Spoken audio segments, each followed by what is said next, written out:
So which excites young George the paleontologist more? Feathers on a dinosaur, the cloaca, or the dewlap? Are you a serious dinosaur collector that wants to make better buying decisions? If so, this is the show for you. Welcome to episode 39 of the Dinosaur Review Show. This is the last of our T-Rex manufacturer specials. After this, we will be crowning a champion where we pick the best from every manufacturer. So our final manufacturer for today is NANMU. We have 4 different models to look at. George, which one would you like to get started with? Let's start with Shadow Monarch. This one is gold. It almost looks like a trophy in a way, but this guy is another Vestatosaurus. If you've seen our other video, this is the V-Rex from the King Kong movie, and it has these interlocking teeth similar to crocodiles. This is a much smaller skull than the other one. This is probably maybe one of the baby ones. So in the movie there are baby ones, which are like a little bit smaller than Kong, and he fights a couple of them, and then there's the big mama. So if we look at the skull, we see that it has these ridges on its skull, which are consistent with what we find these knobby structures on T-Rex's skulls. Now, the Vestatosaurs are supposed to be descendants of T-Rex,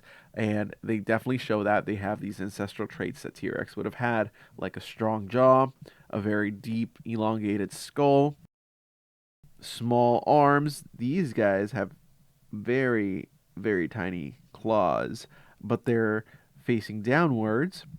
And if we look at the bottom, they have 3 forward-facing claws and 1 backward-facing claw, and no cloaca.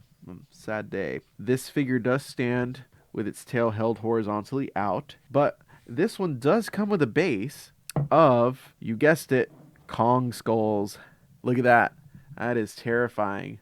One of those are all its kills. So I'm going to place it. It has these placeholders for the feet so that when you place the figure, it fits perfectly on the base.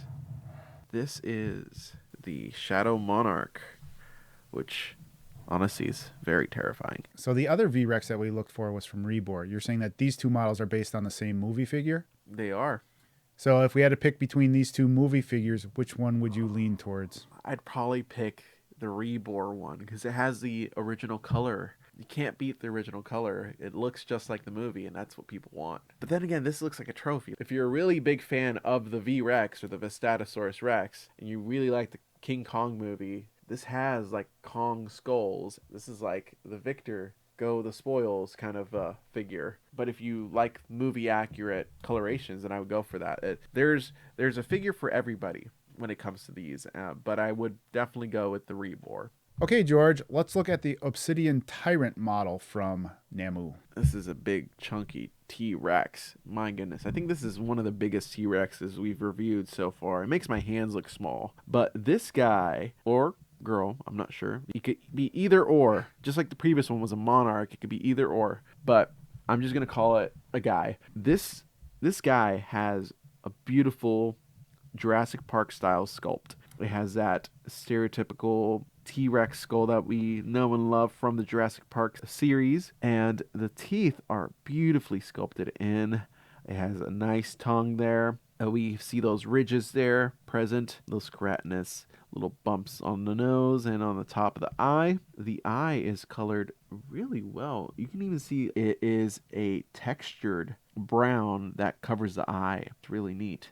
And the scales are very, very well defined, a lot better than the other ones that I've seen, but that kind of stops at the neck, because then you transition into this more leathery kind of skin texture that you see in like elephants and stuff. The jaw does open and close, so that's a very neat feature.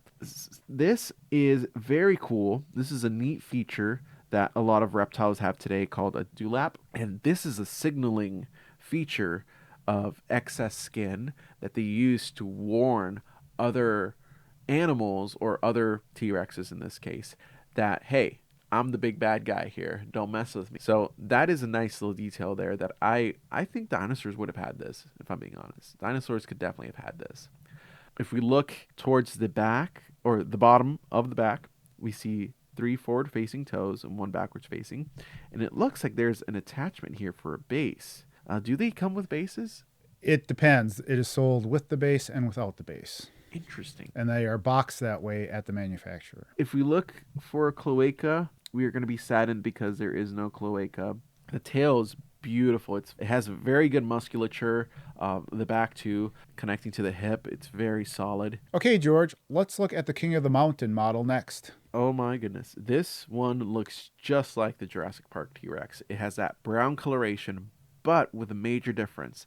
Instead of those dark brown stripes, it has these kind of grayish blue highlight lines on top. It even has blue eyes. The T-Rex from Jurassic Park had kind of yellowish eyes. So this is a very, very neat version of that. Teeth are just as detailed as ever.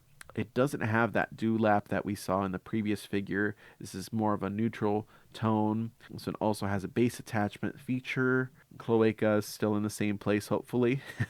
But yeah, the texturing of the patterns are very different on these figures. On the top, it's very striped, but if you look at the bottom, there's almost no stripes. So it's just a superficial kind of feature of its paint. I will say I do like this one. It's a bit more toned down compared to the previous one, but I do kind of miss that dewlap there. I think that was a very neat feature. The feet, however, unlike the other figure, are more highlighted to show that scaling there. So this is where paint does make a difference in highlighting certain features. Still a great figure, though.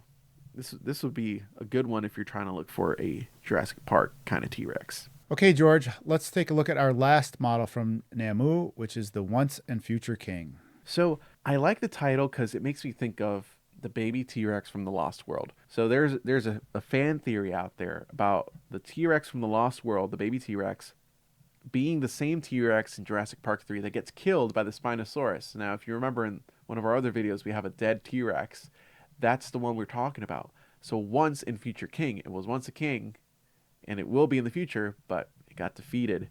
And it even has the same coloration as the Lost World T-Rexes. These are a bit more green. And wow, look at this. This is probably one of the best Lost World themed T-Rexes that I have seen. Even down to the stripes on the leg. That is very nice, very nice. But we are going to start with the head.